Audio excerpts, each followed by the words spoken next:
isa nga yan sa sinasabi ko na katuparan ng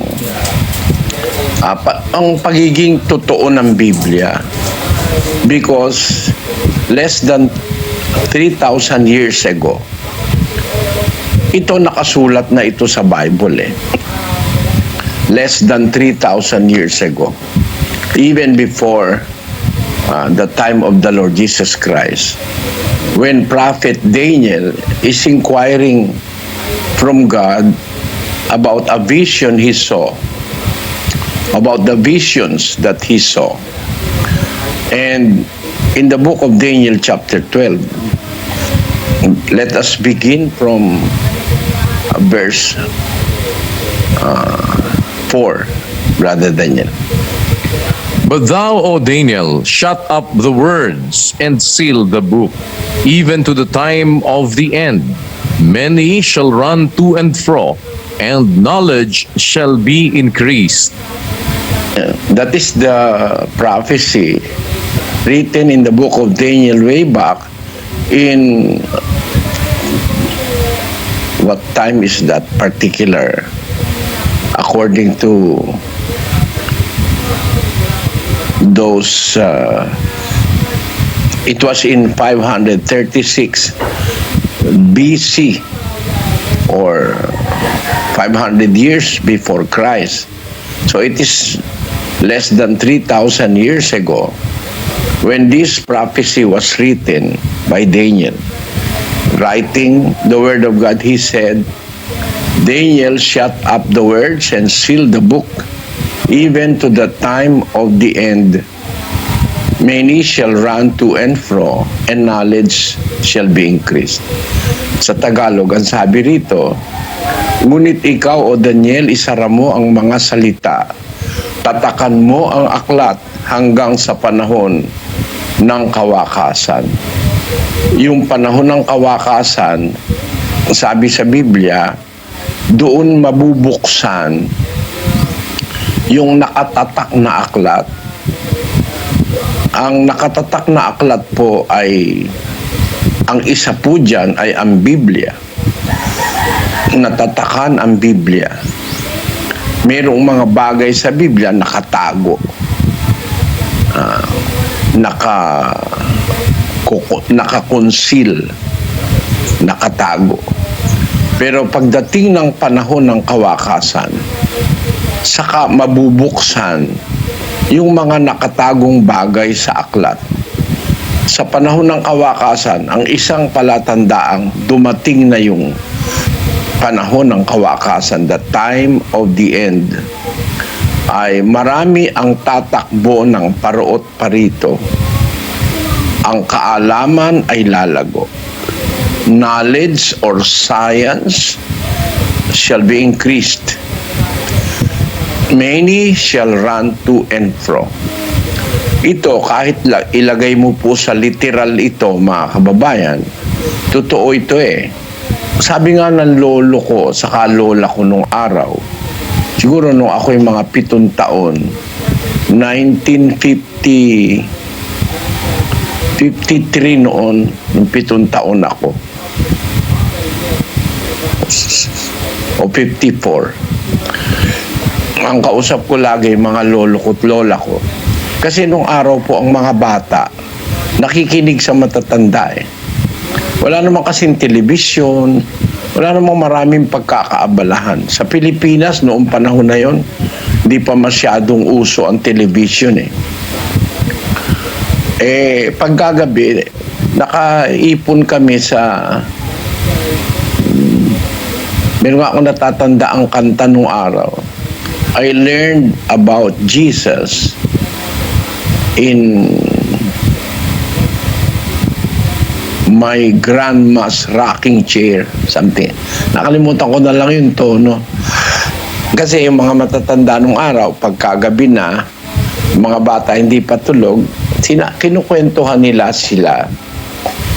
Yun ang kaugalian nung araw. Sabi ng lolo ko nung araw, pagka raw magbibiyahe ka, hihintayin mo yung sasakyan. Minsan, 2 oras, naghihintay kang sasakyan, wala. minsan 3 oras. Nung araw sa Pilipinas, ang uso raw yung trambia. Merong poste de parada. Merong oras na ihintayin mo siya para ka makasakay. So ang lumalakad lang, trambia, tren, no? Pero nang matupad dito, ito yung trambia, oh. Tranvia. Tawag nila, lolo ko dyan, trambia. Asa na, ipakita mo yung retrato ng trambia.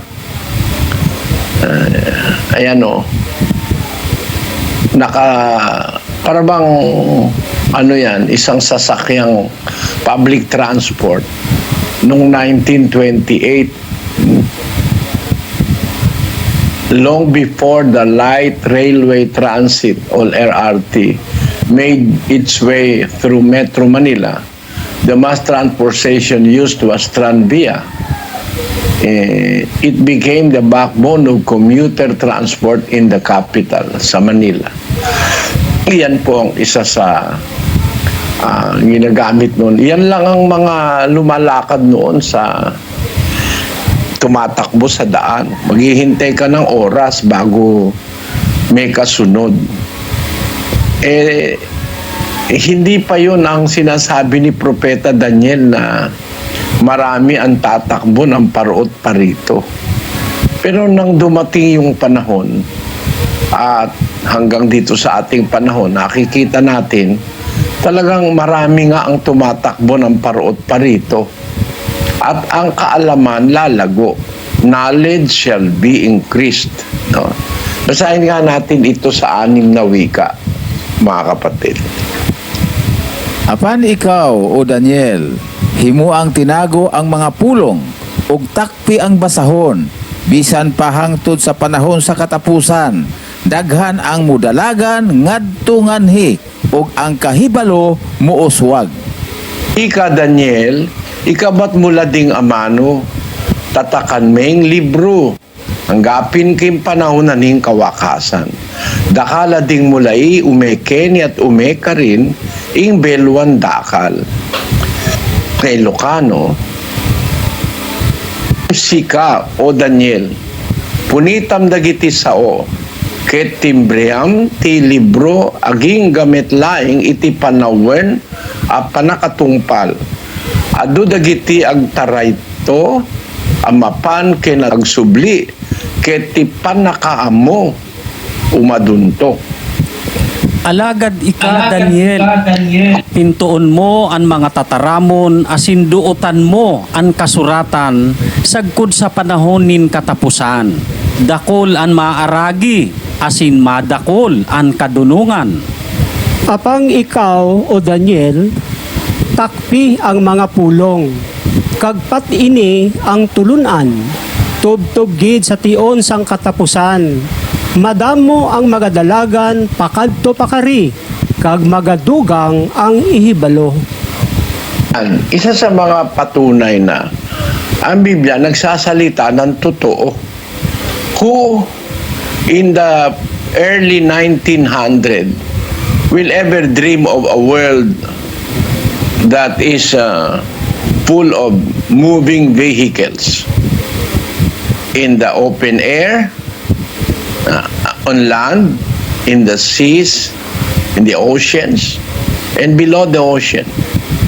Ito, isa sa mga nakakahanga na hula sa Biblia na pagdating nung panahon na yon ni Daniel, walang nag-iisip na magkakaroon ng ganitong mga mode of transportation eh. Maraming tatakbo ng parot parito. At yung kaalaman lalago. Ako lang eh. Nung bata ako eh. Nung araw, hangang-hanga na ako dun sa telepono eh. Dahil tatawag sa telepono yung aking kapatid. Kaya lang matagal noon bago ako makakontak, lalo na pag long distance. Kung tatawag kami sa Pasay lang, okay lang. Pero pag tatawag ka na sa Ilocos, sa Bicol, maghihintay ka ng halos kalahating araw dun sa, nakalimutan ko na tawag dun, kapatid na Daniel, yung kung saan yung long distance na istasyon.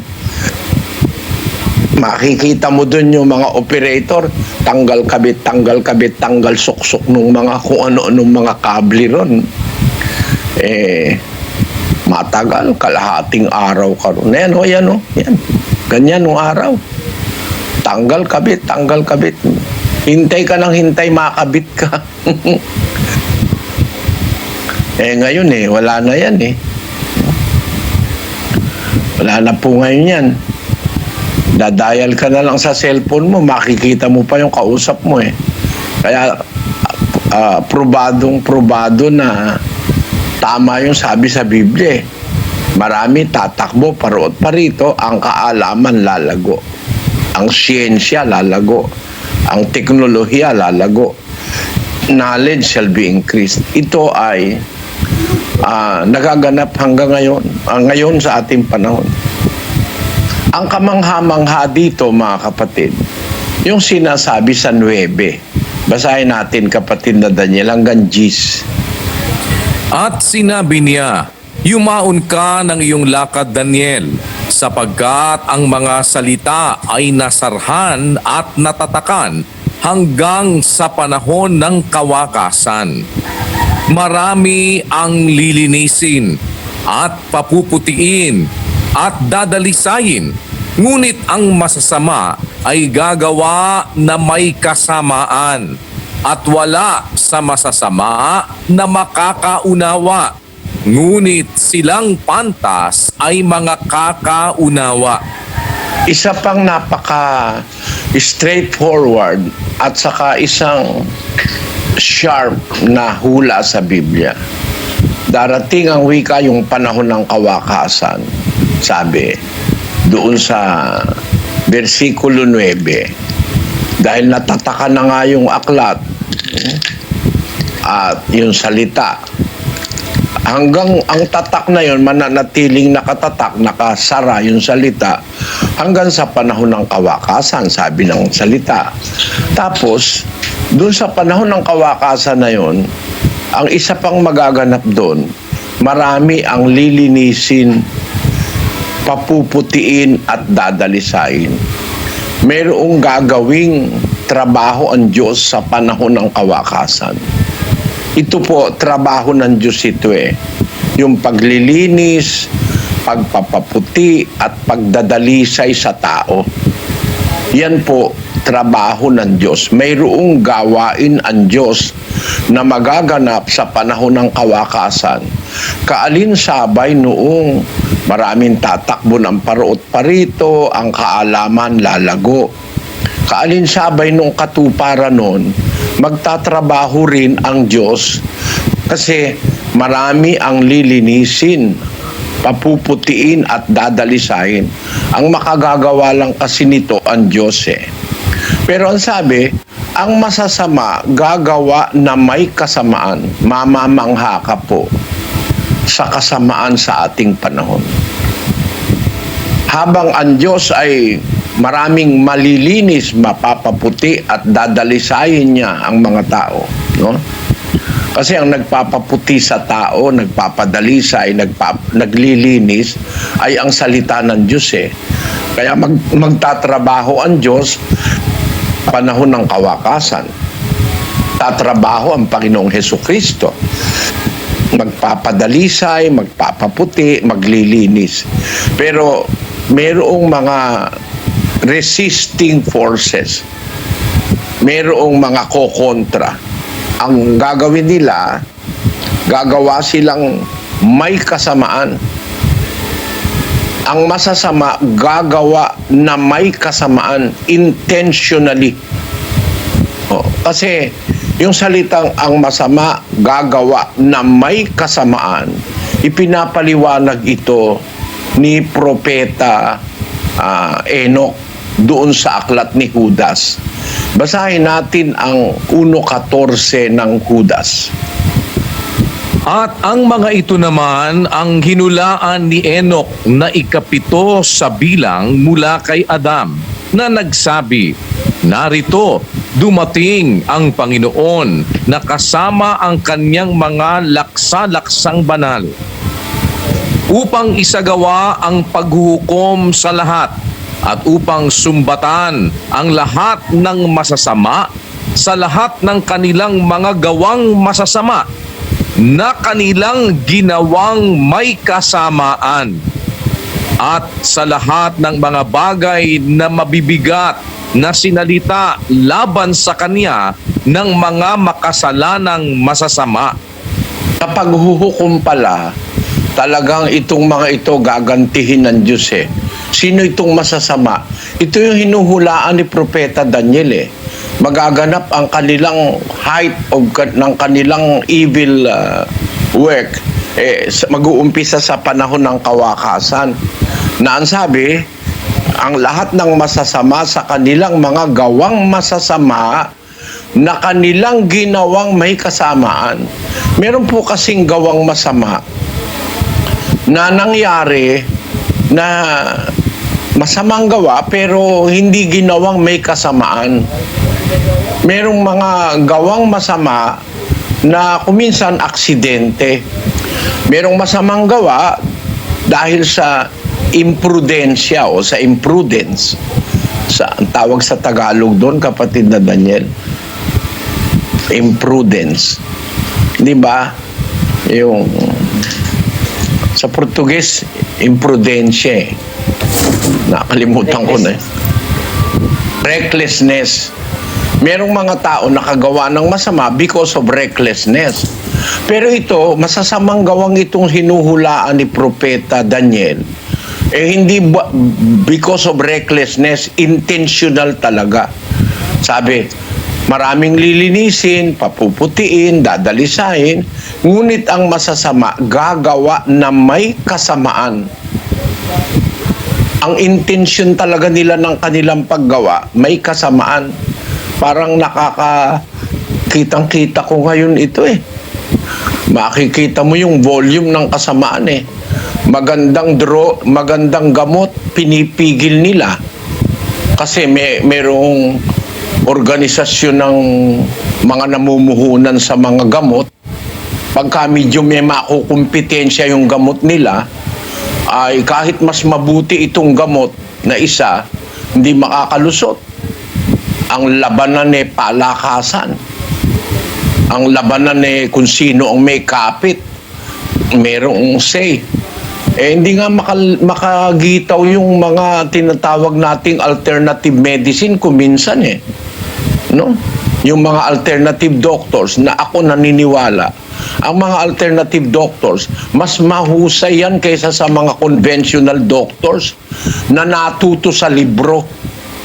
Libro lang ang pinagbabatayan niyang mga conventional doctors eh. Pero yung mga alternative doctors, ang expertise niyan mas marami, mas malawak. Pero yun ang mga sinisikil ngayon eh, sa ating panahon. Nakikita ko, parang may conspiracy, kahit masama yung droga, yung gamot, yun ang ipopromote ng asosasyon nila, tapos bibigyan ng regalo yung mga doktor pagka mas marami ang kanilang na resetahan. Meron silang trip abroad, may kotse sila. Alam ko kasi marami akong kakilalang doktor. At ako rin ay nag-aaral ng tinatawag na alternative medicine. Kaya nagkaroon ako ng kaalaman sa mga alternative doctors. Na ako naniniwala, personal yan. Hindi ko pinipilit ang kahit sino. Ang mga alternative doctors, yung mga naturopathists, meron silang ibang way of o approach sa panggagamot. Mas reliable, walang masyadong mga side effects na nakakasira sa katawan. Kagayan mo. Mahirap nang yan eh. Talakayin isang araw siguro talakayin natin ito ng bukod. Pero ang sabi sa Biblia, ang masasama, gagawang may kasamaan para bang pinagkakaisa-isahan ng mga mahihirap, pinagkakaisa-isahan ng mga inosenteng mga tao na walang kamalay-malay, na nagtataguyod sila ng mga programa na pansira. Sa ikayayaman nila, pansira naman sa kapwa. Ikayayaman nila, pansira naman sa ekolohiya. Ikayayaman nila, pansira naman sa tao. No? Parang may magkakasabwat ng mga diwa na gumagana Kaya yun ang sinasabi sa hula. Yung masasama, gagawang may kasamaan. Mga intentional na mga bagay ito. Tinan ninyo lang yung autism ngayon. Nauso sa mga bata, autistic. Yung parang kulang sa isip, ang mood iba, parang abnormal. Ngayon lang ko nakakita niyan 73 years old na ako. Ba't napakaraming mga bata ngayon, autistic? Sabi ng isang pinagdidiskusyonan, yan daw mga bakunang ginawa ngayon, dahilan kung bakit nagkakaroon ng autism. Dahil doon sa mga ingredients ng bakuna. Ito, it is a known study and discussion among scientists. Pero, ang magtataka ka, dinideny lagi ito ng WHO, ng World Health Organization. Deny sila ng deny. Samantalang within the World Health Organization, nagkaroon sila ng study na biro mo, nung araw, ang autism yata, di ko alam ang details pero 1:1,000. Ngayon ay 1:7. Ito talagang mas maraming autistic ngayon. Saan galing? May pinanggalingan yun. There are factors behind that. Kaya masasabi ko, mga kapatid, tama yung sabi sa Biblia. Hindi mo iisipin ito 2,500 taon nakakalipas, nasa Biblia, na sa panahon ng kawakasan, paglago ng tinatawag nating ng teknolohiya, ng siyensya, ng kaalaman, ay marami ang lilinisin, papuputiin at dadalisahin. Pero yung masasama, gagawang may kasamaan. Ang height ng kasamaan ng tao nag-uumpisa sa panahon ng kawakasan. Kasi gagawa na sila talagang may kasamaan. Intentional na talaga. Merong maaaring sabihin may conspiracy na yung masasama para gumawa ng kasamaan. Pero ang sabi sa Biblia, wala sa masasama na makakaunawa. Kaya sarado pa rin sa kanila ang Biblia. Ngunit silang pantas ay mga kakaunawa. Meron naman palang makakaunawa. Yun ngang mga makakaunawa na yun, mga pantas, yun ang magiging dahilan para may mga taong malinis, mapaputi at madalisay para magbalik loob sa Diyos ang mga tao. Basahin natin ang versikulo 3, kapatid na Daniel.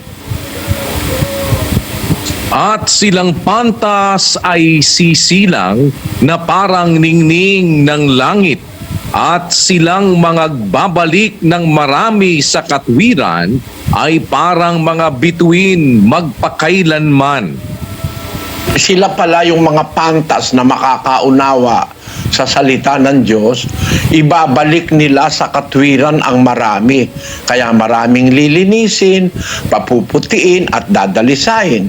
Ngunit yung masasama, gagawa silang may kasamaan. Kaya makikita mo ngayon, mag-obserba ka. Gumagawa talagang may kasamaan.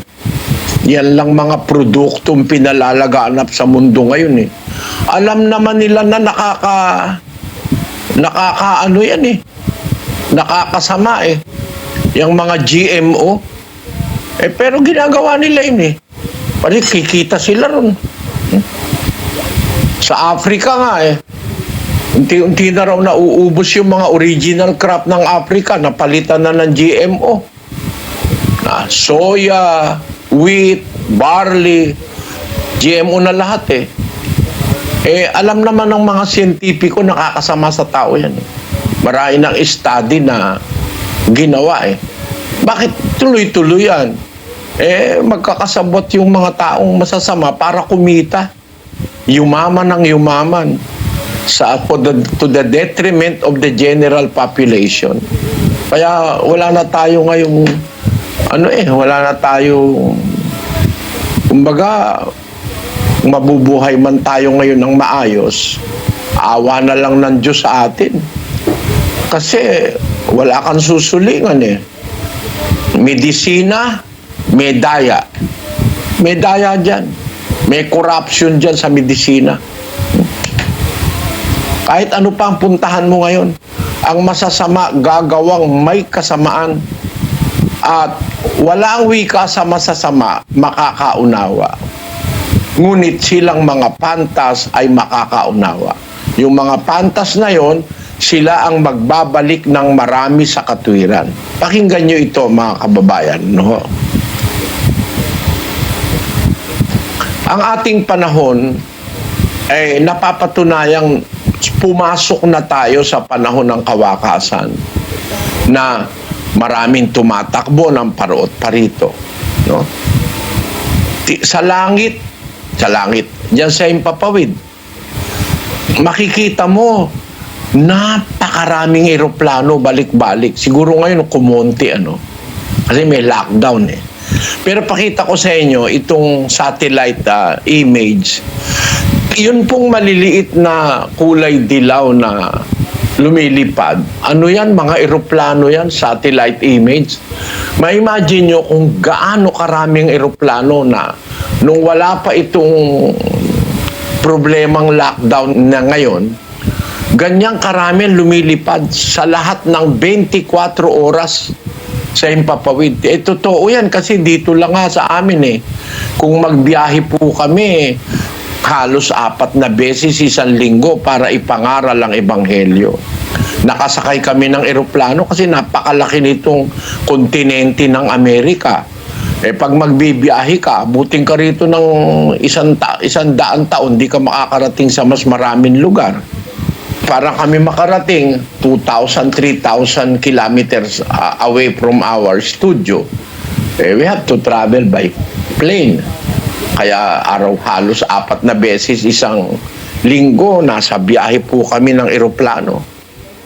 Ngayon lang kami tumigil dahil may lockdown. No? Yung sinasabing maraming tatakbo ng parot parito. No? Tama sa air, ang dami. Sa dagat, ganun din. Nagkakabanggaan, laki ng dagat na yan, nagkakabanggaan. Kundi nga marami, ba't magkakabanggaan yan? No? Pakita nga natin yung sa dagat, o tinan ninyo, ang mga, tawag yan, sea crafts, no?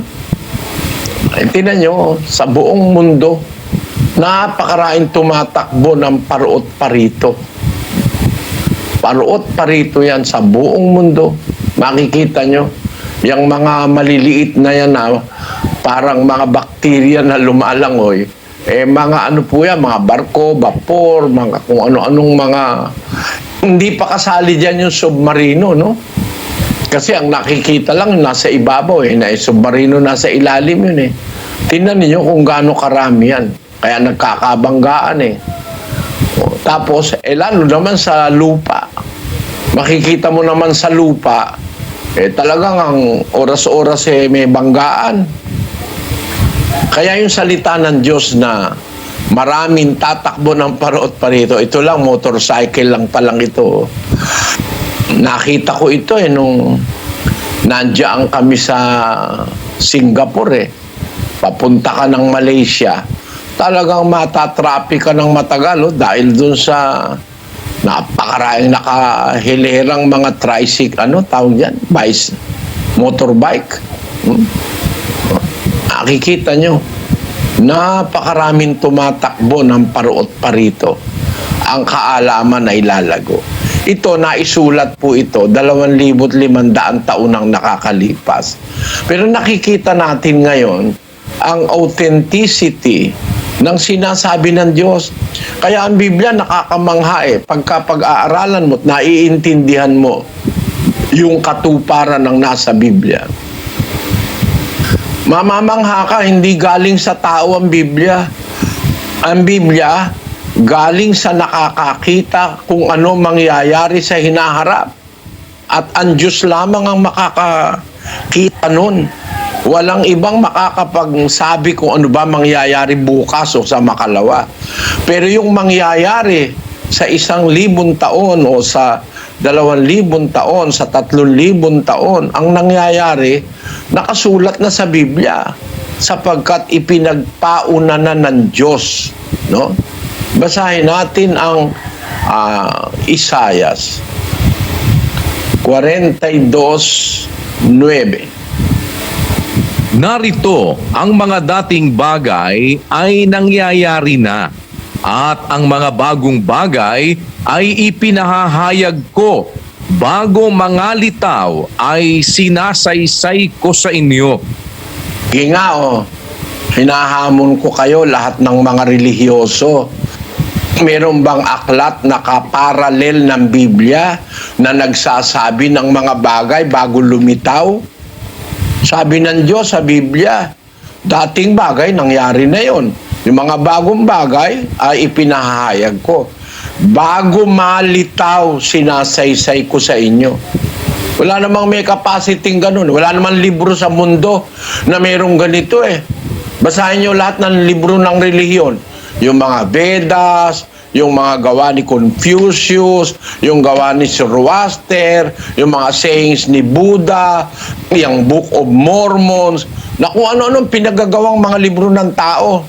Wala, panis lahat yan. Wala kang makita dyan na advanced knowledge eh. Pero ang Biblia, mamamangha ka. Katapos sasabihin mo, puno ng relihiyon ka. Bilyon ang inaakay mo.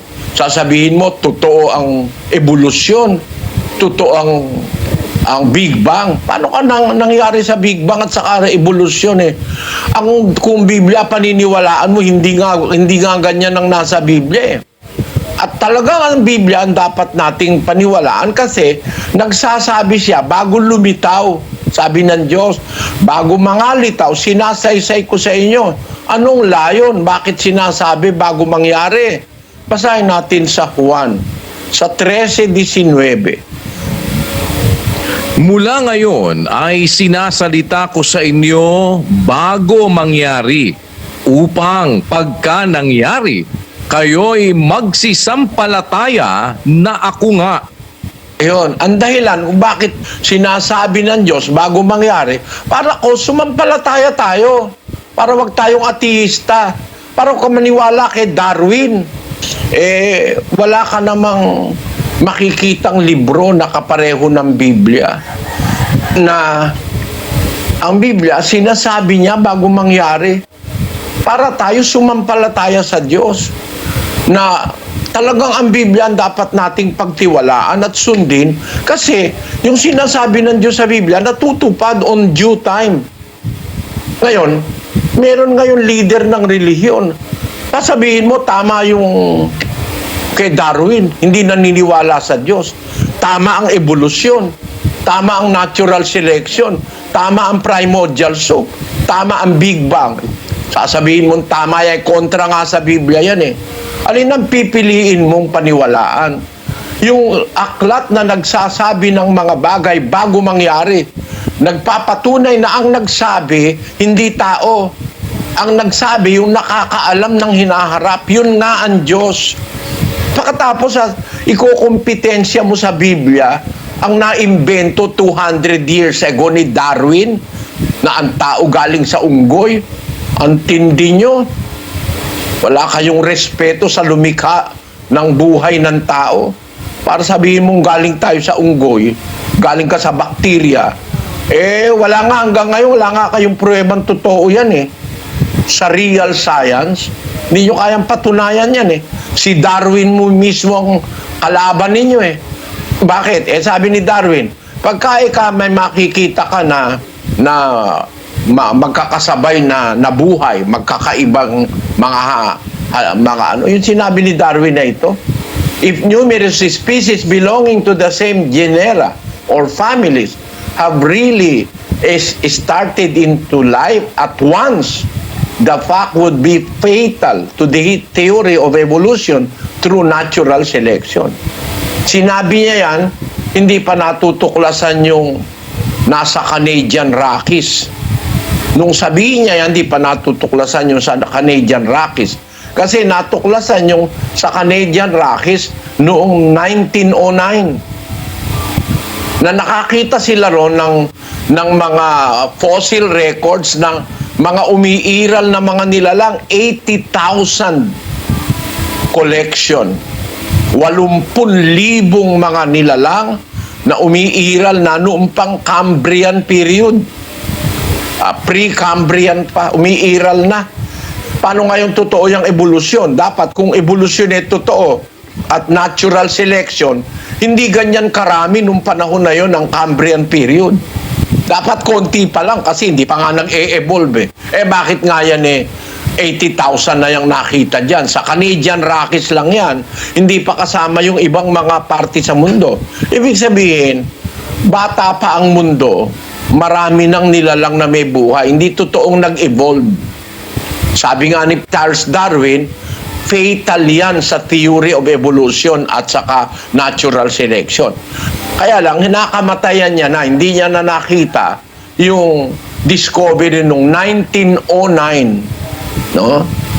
Tao na ang tatay ko noon, 1903 pinanganak ang tatay ko Natuklasan yung tinatawag nilang Cambrian explosion. Na ibig sabihin, napakaraming natuklas ang mga buhay na nilalang na umiiral na sa mundo. Bata pa noon ang mundo. Yung sa Cambrian, na yun, na na-record sa mga fossils, natabunan ng putik, naging bato, na-record doon. Napakaraming mga nabubuhay ng nilalang. Hindi totoo na nag-evolve ng milyon taon para maka-evolve. No, hindi totoo yan. The discovery of the Burgess Shale exposed the lies of evolutionists. Ngayon, alin ang paniniwalaan nyo? Itong mga hindi naniniwala sa Diyos o yung salita ng Diyos na libu-libong taon bago nangyayari, sinasabi na ng Diyos. Walang kamintis-mintis. Sa panahon ng kawakasan, maraming tatakbo ng paruot parito. Ang kaalaman lalago, science and knowledge shall be increased.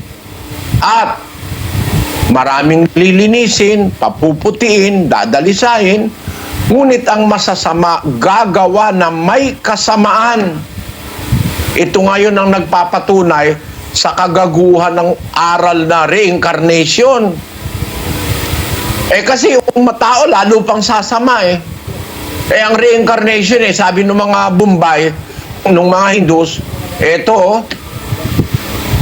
ang reincarnation, pakibasa mo nga yung doktrina ng reincarnation, kapatid na Daniel. The belief that an individual human soul passes through the succession of lives. The idea of reincarnation had its origin in northern India, 1000 to 800 BC. It was explicated first in the Upanishads. According to Hinduism, a soul reincarnates again and again on earth till it becomes perfect and reunites with its source. During this process, the soul enters into many bodies, assumes many forms, and passes through many births and deaths. Kayong mga you Hindus, maybe some of our listeners are Hindus, but how can you prove the doctrine of the Upanishads that there is such thing as reincarnation? What is happening now is opposite to the doctrine of reincarnation. Because according to Hinduism, a soul reincarnates again and again, maybe 1,000 times according to other books. No? At again and again on earth till it becomes perfect. If this is true, why is it that the earth now is evil? People on earth is evil more than ever. If the idea of reincarnation or the doctrine of reincarnation is true, it is a big slap on your faces, you believers of reincarnation. Imagine, you are a human being and then you will be reincarnated as a rat. A rat. Or you will be reincarnated as a snake. How can you progress as a human being when you are going to from a human being, you will be reincarnated as a rat? Or you will be reincarnated as a dog.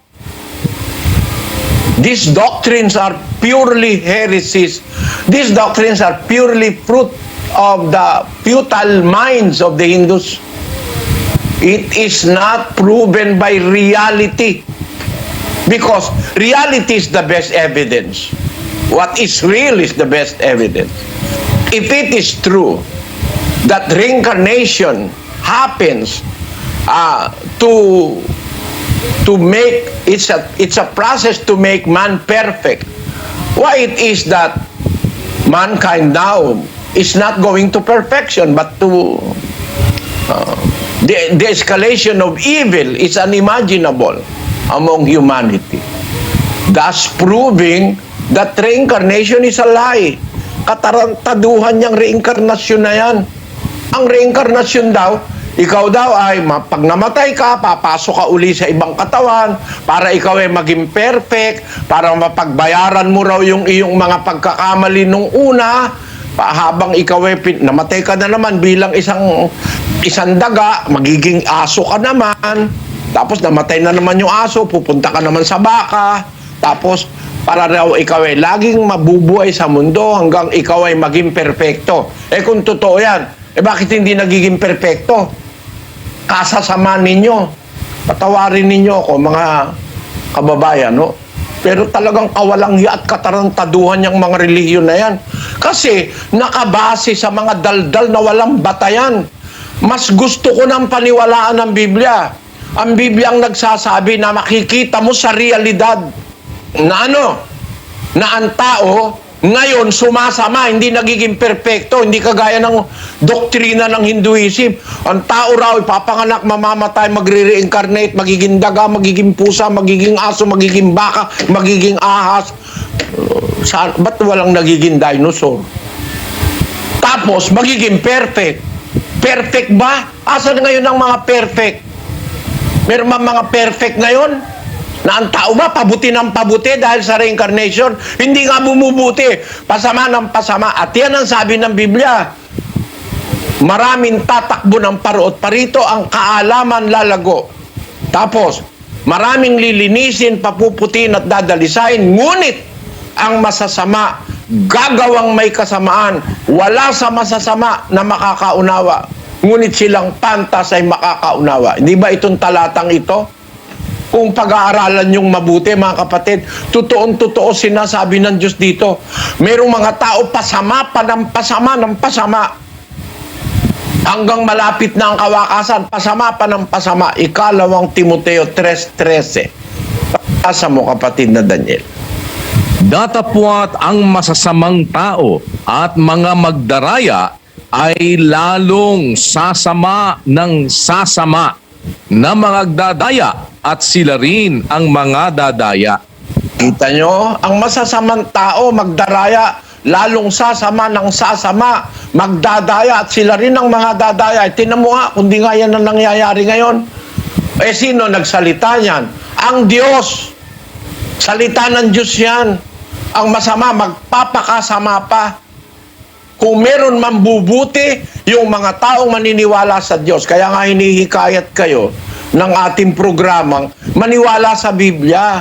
Kahit hindi kayo sumama sa akin, pwede. Bahala kayo kung ayaw nyo kaming kasama. Maniwala kayo sa Biblia kaysa kay Buddha. Maniwala kayo sa kay Biblia kaysa kay Shinto. Maniwala ka kayo sa Biblia kaysa kay Zoroaster, kaysa kay Confucius. Pangalan pa lang yan, makukonfuse ka na eh. Relihiyon nyo, Confucianism. Talaga makukonfuse kayo. Kasi hindi kayo nagbabatay sa dapat talagang tama. Ang Biblia, ang salita ng Diyos, mga kapatid, nandyan ang lahat ng totoo. Diyan tayo maniwala. Makita mo, bubuti ka. Pag hindi ka bumuti, kung maniniwala ka talaga. Ngayon, kung magpa-plastic ka lang, mag-iipokrito ka lang. Kunyari, ikaw ay mabait.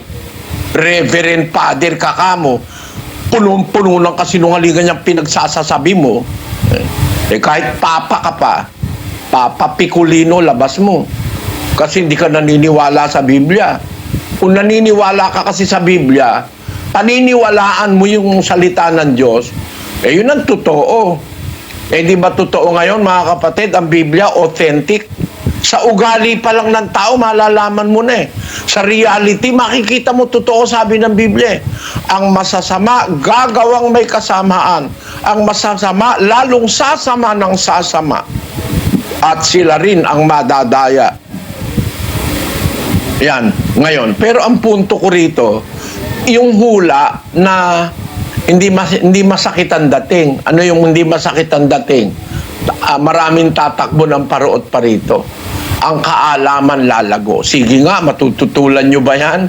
Na talagang totoo yung sinabi ng Biblia, 2,500 taon na nakakalipas na lalago ang kaalaman. Ngayon lang naman yan eh. Nung nag-aaral, ako saksi eh. Napakarami ko nang napagdaanan, 73 anyos na po ako na nag-aaral ng buhay.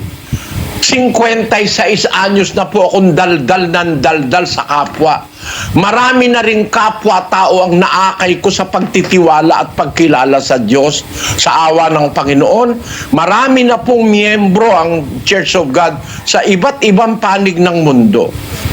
Meron po tayong mga taong nahikayat sa pagtitiwala sa Diyos, paggawa ng mabuti, pagtulong sa kapwa. Na ito, pilit na pinamamalian na ang taga-dating daan daw masasamang tao. Masasamang tao pala ang taga-dating daan. Binibigyan ng citation pila sa ng National Red Cross sa pagtulong sa kapwang nangangailangan ng tulong. Tayo ang pinakamaraming idinodonate na dugo taon-taon sa Red Cross. Kami pala masasamang tao. Ang masasamang tao pala, nagpapakain ng libre. Ang masasamang tao pala, dumadalaw sa bilangguan para yung mga bilanggo na walang toothpaste, walang toothbrush, bigyan ng damit, kumot, banig. Yun ba masasamang tao? Yung mga taga-dating daan, masamang tao raw kami. Ang mga taga-dating daan, meron libreng sakay. May libreng ospital, klinika. May libreng eskwela, walang bayad. Kami mga masasamang tao, tindi nyong manira sa kapwa. Kami may libreng serbisyo ng pagtulong sa kapwa. At hindi basta daldal ito, hindi pakita lang na maglalagay sa EDSA ng medical mission, pagtatrapikin ng buong EDSA para mapansin. Hindi ito minsan lang. Ito araw-araw, walang tigil. Binibigyan ng award ng iba't ibang mga lugar. No? Pati sa Singapore, nabibigyan ng award ang mga taga-dating daan sa paggawa ng kabutihan sa kapwa. Tapos, meron kayong sikmurang sabihin, ang taga-dating daan ay masamang tao. Pati nga sa Singapore, meron tayong award eh. Sa paggawa ng kabutihan sa kapwa. Tapos sasabihin nyo, tindi nyo. Dito nga sa Brazil no less than the Philippine Embassy in Brazil nakapansin sa aming ginagawang mabuti dito sa Brazil. Ang nakakalungkot lang, dito sa Brazil, may mga nagkalat na alagad ni Kibuloy na nanghihingi ng limo sa mga airport. Nakakasira sa mga Pilipino. Pero kami, ang naiwan naming impresyon dito, gumagawa kami ng mabuti sa kapwa. Ayoko sanang sabihin pero nakakaano talaga. Nakakasakit ng kalooban na sasabihin mga taga-dating daan daw masasamang tao.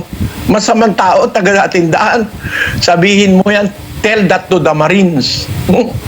Ang dating daan, mayroong track record ng paggawa ng mabuti sa kapwa. Dahil naniniwala kami sa Diyos ng Biblia na ang sabi, gumawa tayo ng mabuti sa lahat, lalong-lalo na sa kasambahay na pananampalataya. No? Ibigin mo ang iyong kaaway Kung magutom, pakanin mo. Kung mauhaw, painumin mo. Hanggang Haiti, yung mga batang kumakain ng putik, pinadalhan natin ng pagkain Naglagay tayo ng ng tinatawag na feeding program Tapos kami pa ang masamang tao. Okay lang. Kung yan ang kaligayahan nyo, magsinungaling, manira. Okay lang. Darating naman ang araw nyo Kanya-kanya lang yan Araw mo ngayon okay lang. Talagang ganun sa mundo. Sabi nga ni Balagtas, sa loob at labas ng bayan kong sawi, kaliluhay siyang nakalimutan ko, kapatid na Daniel. Nangyayaring hari. Sa loob at labas ng bayan kong sawi, kaliluhay siyang nangyayaring hari. Kagaling at bait ay nalulugami, ininis sa hukay ng dusat pighati. Ang magandang asal ay ipinupukol sa laot ng dagat ng kutyat linggatong. Balang magagaling ay ibinabaon at inililibing na walang kabaong. Ngunit ay ang lilot masasamang loob sa trono ng puri ay iniluluklok. At sa balang sukab na may asal hayop, mabangong insenso ang isinusuob. Tuloy mo, kapatid na Daniel. Kaliluhat sama ang ulo'y nagtayo at ang kabait ay kimit na kayuko. Santong katwiray lugami at hapo, ang luha na lamang ang pinatutulo. At ang balang bibig na binubukalan ng sabing magaling at katotohanan, agad binibiyak at sinisikangan ng kalis ng lalong dustang kamatayan. Kita nyo? Yan Ba't nagawa ni Baltasar yan? Na nangyayari Totoo yan Kung alin yung tama, yun ang sinisikil, pinasasama. Kung alin yung mga tarantado, yun ang pinupuri. Okay lang. Talagang ganon. If that is it, so be it. Pero, hindi nyo ako mapipigil magsalita ng totoo. I will always speak for the God of the Bible. I will always say until the last day that I can speak with God's help. Sasabihin ko sa inyo, mga kababayan, ang Biblia ay totoo. Ito ang isang kaisa-isang aklat na pwede mong mapagtiwalaan sapagkat bago mangyari, sinasabi na ng may-ari ng aklat na ito. Para maniwala tayo sa Kanya at tayo magtiwala sa Kanyang sinasabi sapagkat ang Kanyang sinasabi hindi pumapaltos. Walang paltos. Mateo 24. Ganito ang sinasabi ng ating Panginoon Kristo sa 35. Ang langit at ang lupa ay lilipas, datapwat ang aking mga salita ay hindi lilipas. Yan, mapapatunayan nyo yan. Heaven and earth shall pass away, but my word shall not pass away.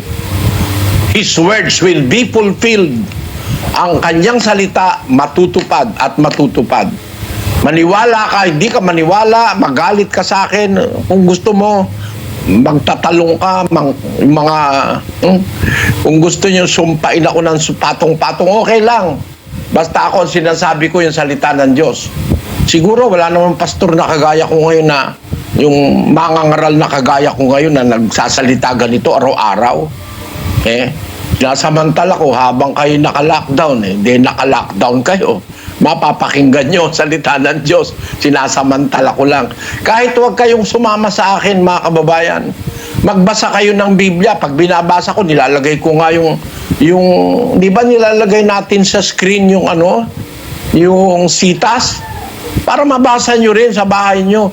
Wala rin lang kayong gagawin. Lockdown nga di magbasa kayo ng Biblia para hindi kayo napaglululoko ng mga pastor. Sabihin sa inyo, reincarnation. Wala yan sa Biblia. Pahanap mo sa computer, kapatid na Daniel, kung may reincarnation. Hindi nga tinuro ni Kristo yan Magpatulong nga tayo sa computer. Hanapin po natin sa computer, ilagay natin yung salitang reincarnation at isearch po natin ito sa lahat ng English translations mula Genesis hanggang Revelation. Ang resulta po niya, no words or phrases found. Kita nyo, maaari tawanan nyo ako. Teka, ginagamit ang computer para hanapin reincarnation. Ako nga, maalwan nga tayo ngayon Very easy lang Wala pang 3 seconds, 4 seconds, mahahanap na ng computer ang lahat ng Biblia. Wala pa lang reincarnation. Si Rizal, alam niyo ang ginawa ni Rizal? Binasa niya ang buong Biblia. Wala pang computer nung panahon ni Rizal Binasa niya para makarating siya sa isang konklusyon na isinulat niya sa kanyang No Limitang Here. Mga kababayan Pilipino, kung naniniwala kayo kay Rizal, ang No Limitang Here niya, meron akong kopya niyan, yung photocopy ko nandun sa akin library. Ang sabi ni Dr. Jose Rizal sa pahina 72 ng kanyang No Limitang Here. Basahin natin, kapatid na Daniel. But now let's see how the idea of purgatory, which is absent from both the Old and the New Testaments, became Catholic doctrine. Neither Moses nor Jesus Christ make the slightest mention of purgatory. Bakit natiyak ni Rizal ito? Ito bang sinulat ni Rizal? Authentic knowledge ito. Authentic ito. Bakit? Nasa No Limitang Here niya yan Para masabi mo, the idea of purgatory is absent from both the Old and the New Testament. Para masabi mo yon sa panahon ni Rizal, wala namang computer. Ibig sabihin, binasa ni Rizal ang buong Biblia. Mula Genesis hanggang Apokalipsis. Ganyan nagsuri si Rizal. No? Palagay ko magkakasundo kami nito kung buhay ito ngayon Ang sabi ni Dr. Jose Rizal, neither Moses nor Jesus Christ make the slightest mention of purgatory. O nakita mo na to, padre. Parin sinungaling, nakita mo to.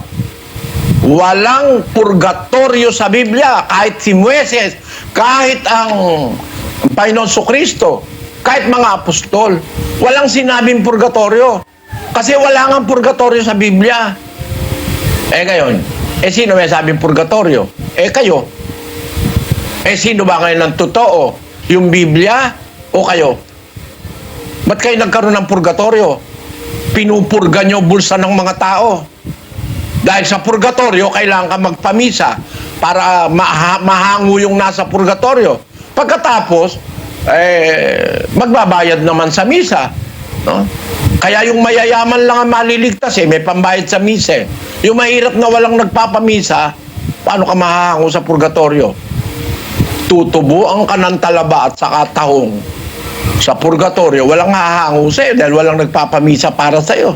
Yan ang sabi ni Rizal. Di tutulan nyo na walang purgatorio.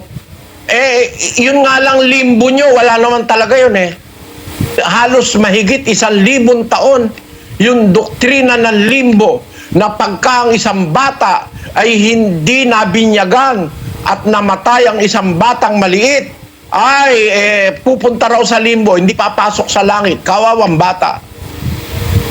Namatay, pinabayaan ng magulang halimbawa, pinabayaan, hindi pinakakain, tinapon sa kalye, tapos namatay, pupunta sa limbo. Ano kasalanan ng bata? Kaya tayong Pilipino, naniwala tayo doon, pupunta sa limbo, takot tayo, kaya pabinyag tayo ng pabinyag ng bata. Dahil nga, pag namatay, hindi makakapasok sa langit, 3 buwan, 4 na buwan, 1 taon, hindi makakapasok kasi, pupunta sa limbo. Sabi ng mga papa, ngayon, etong lumitaw na papa, hindi nila napigil. Hindi totoo yan. Hindi totoo sa Biblia. Wala sa Biblia yung limbo. Hinahantay ko nga na i-declare niyang wala rin yung purgatorio Kaya lang di niya na na-declare, nag-resign Siguro, inano itong papan to. May hinala ako Hinala lang naman. Ba't nag-resign? Hindi pa naman siya, wala naman siyang sakit. Hanggang ngayon naman ay buhay pa siya, si Papa Benedicto. Bakit siya nag-resign? Kauna-unahang Papa sa halos 1,000 taon nag-resign. Bakit? Siguro na-pressure ito. Basahin natin ito, kapatid na Daniel. Ito po sa publication ng Metro noong October 5, 26. Limbo does not exist, says Pope. All new view, the Pope opposes the idea of limbo. Pope Benedict XVI will tomorrow announce he is scrapping the centuries-old Roman Catholic concept of limbo. According to church teachings, limbo is home to the souls of children who die without being baptized. It is a state between heaven and hell. But the Pope will instead say that unbaptized children go to heaven. The move follows a meeting at the Vatican this week of 30 senior church figures who are part of the powerful International Theological Commission. Pope Benedict has long opposed the idea of limbo despite it being part of Catholic thought since the Middle Ages. He revealed his views in 1984 when he was Cardinal Joseph Ratzinger. It is linked to the cause of original sin. He said then, but many babies die because they are victims. Naman ang tama eh. Tama yung Papa na yan. I appreciate this Pope. His boldness to declare centuries-old doctrine of the Catholic Church to be wrong, erroneous. There is no such thing as limbo. Kaya nga iniintay ko sabihin niya, wala rin purgatorio. Kaya lang, nag-resign na, baka na-pressure yung matanda, kawa-awa naman. Ito ang kauna-unahang Papa sa Roma na nagpamali sa doktrina ng Katoliko na limbo. Kaya mga kababayang Pilipino, huwag na kayo magpapabinyag ng bata. Gastos lang yan. Gastos lang yan. Minsan, nangungutang ka lang para magpabinyag ka kasi tatakot ka yung anak mo mapunta sa limbo. Wala naman pala limbo. Yung purgatorio, meron ba nun? Wala nun. Walang binanggit si Kristong purgatorio ni ang mga apostol. Wala kang mababasa sa Biblia na ang mga tao inutusan magdasal para sa mga patay sa turo ni Kristo. Wala kang mababasa nun. Magdadasal ka para sa patay, magpapamisa ka dahil para maalis sa purgatorio. Walang kahit isang turo si Kristo niyan. Wala sa Biblia yan. Kaya mga kapatid, kung gusto natin maging dapat sa Diyos, magtiwala tayong may Diyos. May Diyos na lumalang. Hindi tayo galing sa unggoy. Hindi totoo ang Big Bang o primordial soup o natural selection o evolution. Walang totoo dyan. Gawa-gawa lang mga kaisipan ng tao yan na ayaw maniwala sa Biblia. Samantalang ang ebidensyang ipinipresenta sa atin ng Biblia, mga hindi pwedeng tutulang ebidensya na ang salita ng Biblia galing sa isang makapangyarihan Diyos na nakakaalam ng lahat ng mangyayari sa mundo hanggang sa katapusan. Saan tayo magtitiwala? Sa iba-ibang mga daldal niya, libro noon, libro niya, ginawa lang ng mga tao. Ito, sinulat ng mga tao, pero ang nagpasulat ay makapangyarihan sa lahat. At makikita mo ang katuparan niya. How scientific, how advanced in knowledge, and how exact are the things that were foretold in the Bible. We are discovering the truthfulness of the words of the Bible in reality in our times. Kaya alam nyo, ako talagang, kaya lang, tayo'y maraming kaaway eh. Marami talaga tayong kaaway. Kahit ang tayo pumunta, may mga kaaway ng katotohanan. Pero, okay lang yon. Si Kristo nga mismo, wala namang ginawang masama eh. Pinagbibintangan ng kung ano-ano nitong mga Hudyo eh. Pero salamat sa Diyos. At meron pa rin mga kababayan tayo, even via live streaming, nakakapakinig ng aral. Sana kahit nga konti lang eh. Pero marami-rami rin naman eh. Nasa umaabot ng, hindi natin alam yung mga iba, no? Pero yung alam lang natin, maabot ng 78 mil sa isang broadcast ang mga nakikinig sa atin. At ang alam natin ng bilang ng mga connected devices. Kasi nakikita naman talaga yan sa internet eh. Makikita nyo naman yan, hindi naman yan ano eh. Ngayon, meron tayo sa YouTube, 23,000 na connection. Sa Facebook, may 24,000 mahigit na connection. Doon pa lang sa dalawa na yun eh, halos 50,000 na yun eh, na nakakonect sa atin. Ibig sabihin, merong mga tao na gustong makinig talaga ng salita ng Diyos. Pwera pa yung sa ating mga ibang mga paraan, kagaya nung sa satellite, kagaya nung sa television. Hindi natin alam kung ilan silang nakikinig.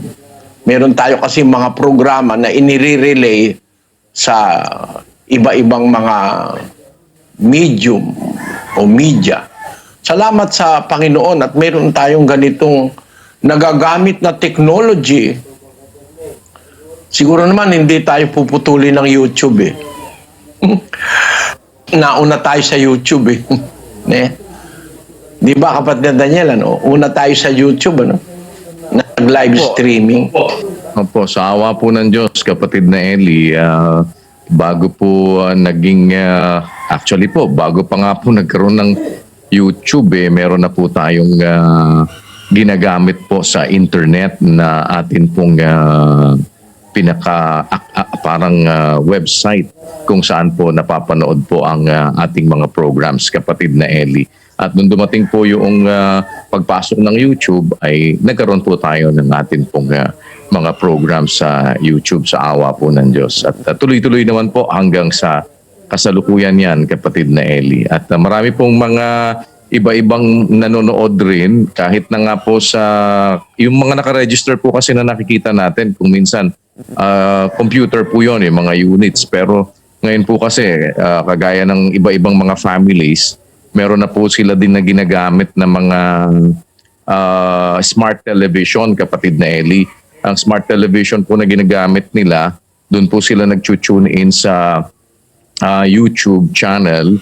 Tapos po, isang buong pamilya na po sila na nakakapanood. Parang nanonood na din po sila ng television, kapatid na Eli. So hindi po ang bilang na ron ay per individual din. Dahil ngayon po, mostly marami na pong mga households na mayroong mga digital television at mga smart TV na kung saan po ay naka-connect sa internet at nakakapanood sila ng YouTube. Kaya po marami na din pong gumagawa ang ngayon noon na magkakasama naman sila sa isang lugar. Kaya nakakapanood po sila ng sabay-sabay, kapatid na Eli. Ayan. Salamat po sa inyong pagtangkilik, mga kapatid. Napatunayan na natin sa ilang mga Bible studying nakaraan na ang Biblia authentic, talagang galing sa isang makapangyarihan sa lahat. Na bago pa mangyari, sinasabi niya na ang layon para sumampalataya tayo. Ngayon, itutuloy po natin itong ating Bible study. Ito po'y Lunes hanggang Huwebes. No? Tutuloy po natin ito ngayon pagkatapos nating mapatunayan na itong Biblia ay merong divine source. May pinanggalingan ng salita sa Biblia na isang person na nakakaalam ng lahat ng mga bagay na mangyayari, na yun nga po ang Panginoong Diyos. No? Gusto ko po na humingi sa inyo ng mga yung lahat ng nakikinig ngayon, kahit i-type nyo lang sa kapirasong paraan na anong gusto nyong sunod nating talakayin sa Bible study. Kung nagtitiwala na kayo sa Biblia, kaya kung may duda kayo sa Biblia, yung mga criticism sa Biblia ng mga tao, na yan mali yan, kagaya nung ganire, kagaya nung ganun, may mali. I-ano nyo po yun, ilagay nyo sa computer, i-type nyo, makarating sa amin, yun po ang magiging guide ko kung ano ang mas marami, yun ang ating, kasi may mga criticism sa Biblia eh. And I want to rule out those criticisms among the faithful. Lalo na sa mga kapatid sa iglesia. Meron pong mga point of discussions na sinasabi nilang mali raw sa Biblia, ganon, ganire, di raw tama yung nasa Biblia. Yun ang gusto ko, hindi ba magandang yun ang pag-usapan natin, kapatid na Daniel, ano? Yung mga doubts ng mga tao, yung mga questions nila regarding the authenticity of the Bible. Anong ang ideya mo, kapatid na Daniel? Opo, kapatid na Eli, maaari naman po tayong mangalap mula sa kanila kung ano po yung mas tinitingnan po nilang interesante rin para sa kanila sa mga bagay na gusto nilang malaman pa tungkol po sa authenticity of the Bible o kung ano pong mga issue na kung sila naman ay nagtitiwala na ang Biblia ay totoo, ay ano yung mga issues po na maaari po na pagmulan ng pag-aalinlangan o kaya ay mga gusto naman nilang maliwanagan. Kasi meron nga din po mga text messages, kapatid na Eli, may mga iba-iba na rin po sila mga suggestions like meron pong nagsasuggest na pag-usapan daw po ay tungkol sa kaligtasan, paano ang tao ay magkakaroon ng kaligtasan dahil daw po marami ngayon na nangangaral na tatanggapin lang si Kristo ay maliligtas na at mayroong mga nangangaral na hindi kailangan gumawa ng mabuti basta tinanggap si Kristo bilang personal na tagapagligtas ay maliligtas na. Marami po silang mga iba't ibang mga topic na inaabangan, kapatid na Eli, at siguro nga po kung makakakuha tayo ng mga idea din sa kanila na makakakuha ng kanilang interest ng mas nakararami ay maganda po na parang makapag-survey din po tayo at malaman po natin ano yung nakaka-interest sa kanila the most para mas matalakay po ninyo ng isa-isa detalyado doon sa mga katwirang sinasabi sa Biblia. At meron naman pong mga comments din po na pinapadala sila every now and then, kapatid na Eli, tuwing meron tayong Bible study. At siguro po ikakalapin din po namin ito at i-forward po namin sa inyo kung ano yung mga maraming mga suggestions or ibig po nila na mapakinggan sa isang pag-aaral ng mga katwiran sa Biblia, kapatid na Eli. So yun po ang ating usapan. Yun ang ating agreement. Kung meron kayong mga suggested topics o mga duda about the authenticity. Kasi bago po natin pag-aralan ng kaligtasan, mga kapatid, dapat meron tayong sure at siguradong pagbabatayan ng ating kaligtasan. So we have to establish the reliability of the Bible as a book that can teach us salvation. Kaya kung meron kayong mga duda sa mga nabasa nyo, meron kayong hindi maunawa, parang may contradiction, siguro yan ang magandang topic na ating isunod. Samantala, kapatid na Daniel, bigyan natin ng pansin yung ating mga tagapakinig sa ating social media accounts bago tayo magsara ngayong araw. Opo, narito po ang ilang mga komentaryo na ipinadala ng atin pong mga taga-subaybay sa lahat ng ating mga social media accounts. Yan, kapatid na Daniel, siguro humingi muna tayo kahit mga 2 o 3 komentaryo o masasabi na live. Ano, yung live, kung merong makakakonekta sa atin. Ano, kapatid na Josel, kapatid na Josel, kapatid na Sani, kapatid na mangalap din kayo nung mga sinasabi ng mga tao na yung mga duda para mapatunayan natin sa mga tao ang authenticity ng kasulatan. Siguro sa inyong mga lugar, mangalap din kayo. Nakakonekta ba kayo ngayon, mga kapatid na KNP? Opo, kapatid de Eli. Meron din po tayong ading mga naipasa na din previously pa po. Pero tungkol po dito sa sinasabi nyo naman na tungkol sa authenticity ng Bible ay ganun din po. Mangangalap po kami dito para sa ating mga sumusubaybay din po. Saka na sa North America yung mga workers natin, ano? Opo. Ano pa ba nakakonekta sa atin ngayon? Opo, kapatid na Eli. Kahit po itong mga kapatid nating mga taga rito, Dahil tinatranslate naman po itong Bible study, magtatanong po kami kung ano ang mga suggested topics po nila na gusto po nilang marinig dito. Ano yun? Si Brad Rodel, no? Sino pa ang nakakonek sa atin?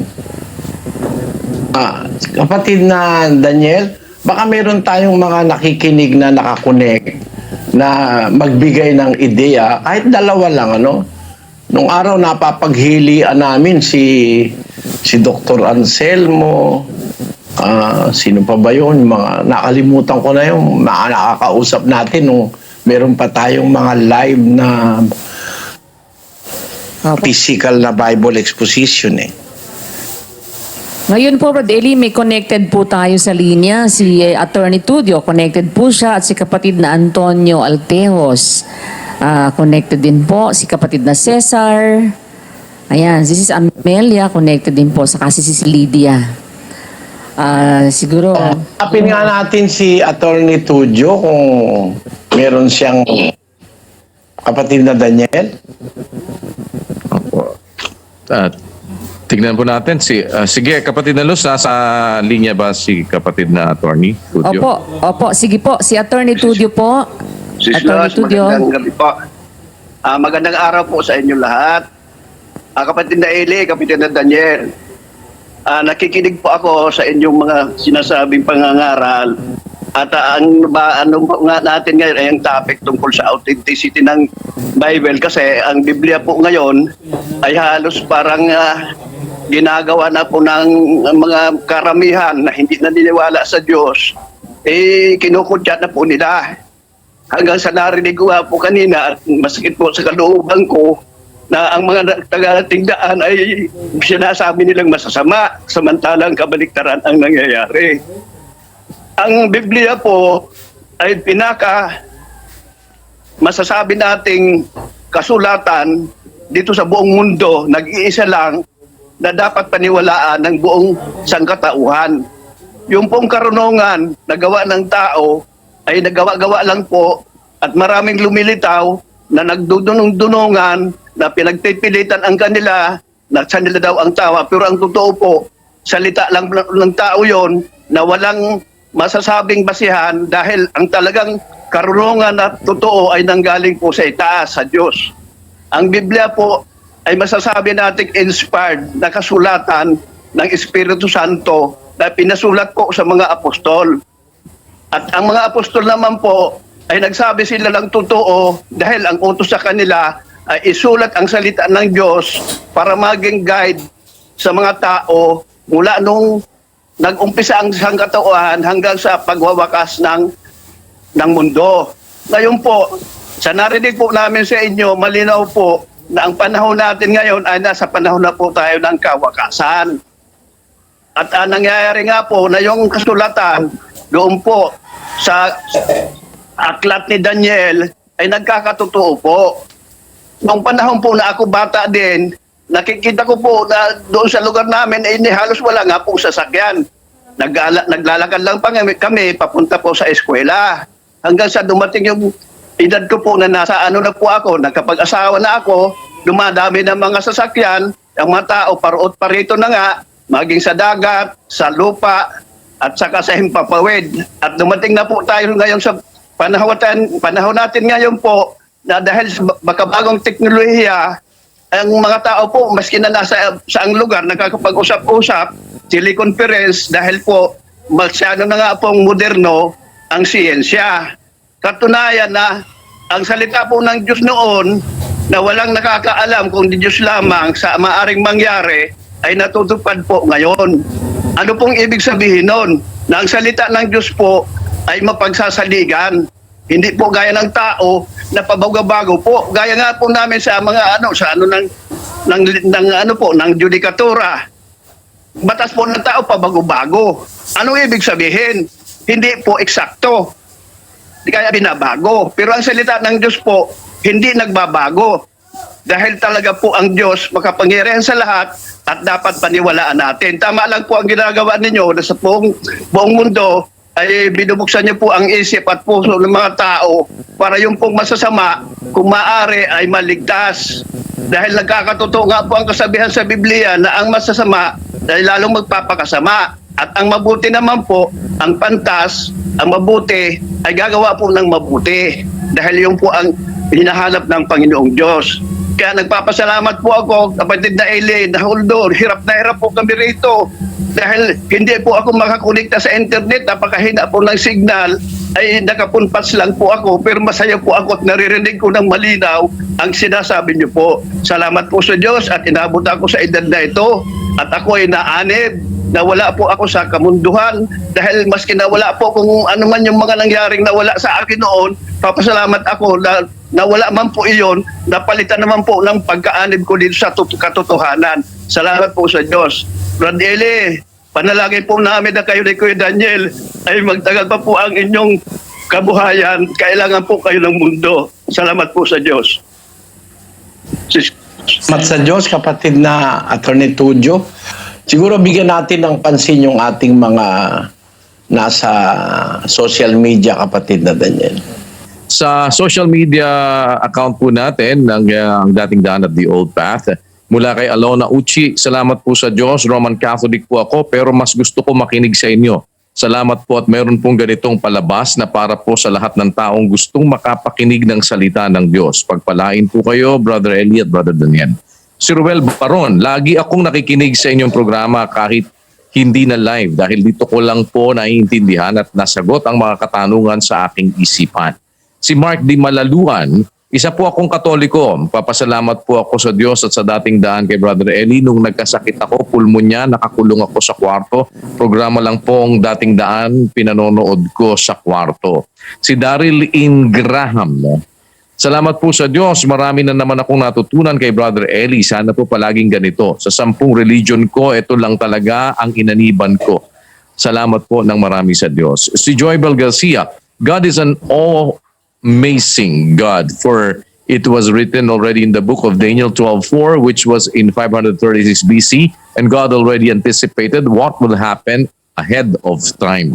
Si Rominald Cruz, naniniwala talaga ako sa Diyos dahil sa mga sulat ng mga propeta. Isa sa dahilan ay yung hula ni Daniel na ngayon ang panahon ay malago, isa ang teknolohiya at komunikasyon. Yun ang parot parito.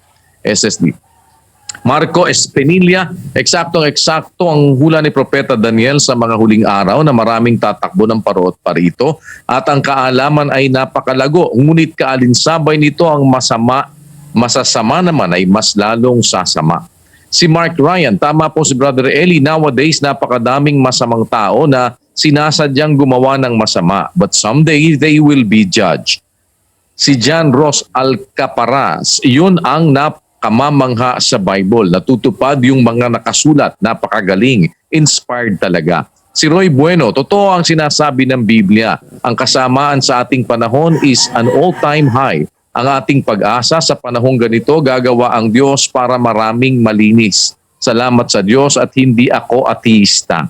Si De Leon Jen, indeed, Bible is the best and most reliable book ever. Thanks be to God. May isang taong nakaunawa nito sa panahon natin ngayon at nagbukas ng lahat ng kaisipan ng mga tao. Forever be grateful talaga.